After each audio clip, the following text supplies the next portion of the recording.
Then चलिए note लिख लेते हैं।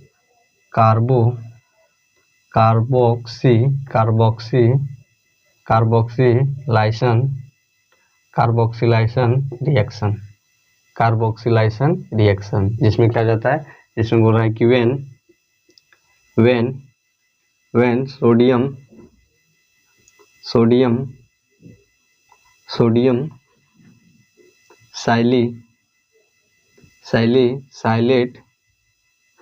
sodium salicylate react with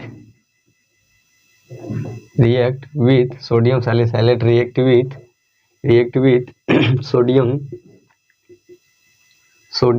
mixture then sodium mixture NaOH and COA in the presence of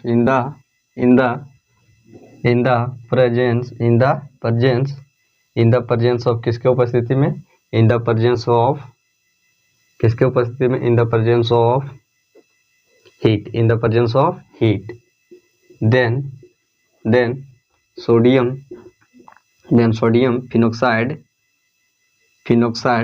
phenoxide is obtained। तब हमें क्या प्राप्त होगी, तब हमें सोडियम फिनोक्साइड प्राप्त होगी। और आगे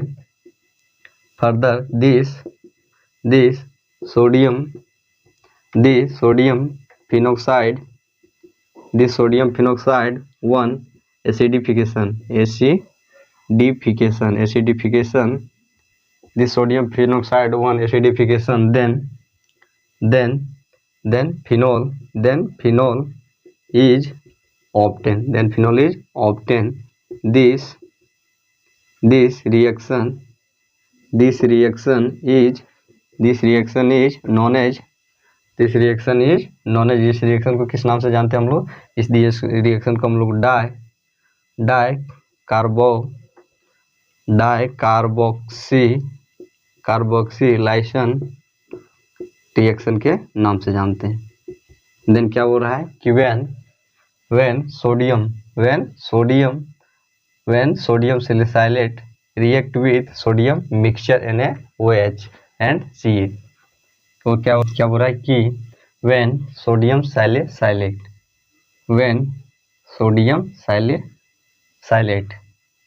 OH NaCOO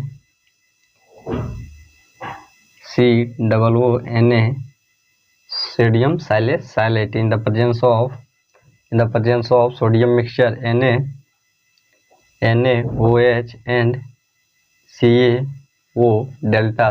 delta then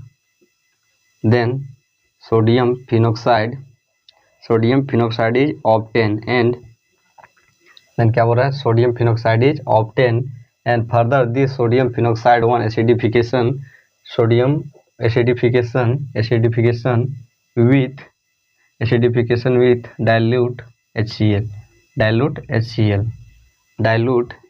acidification with dilute HCl जहाँ पर क्या होगा NaCl minus NOH plus then phenol is obtained this reaction is known as dicarbogylation reaction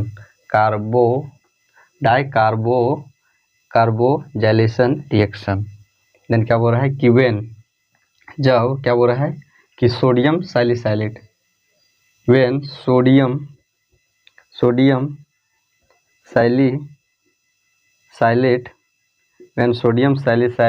react with NaOH and NaCO delta heat then हमें क्या प्राप्त होती है, then हमें सोडियम फिनोक्साइड प्राप्त होती है। क्या प्राप्त होती है, sodium phenoxide is obtain at this sodium phenoxide के क्या करेंगे, एसिडिफिकेशन करेंगे किसके साथ, डाइल्यूट HCl के साथ में।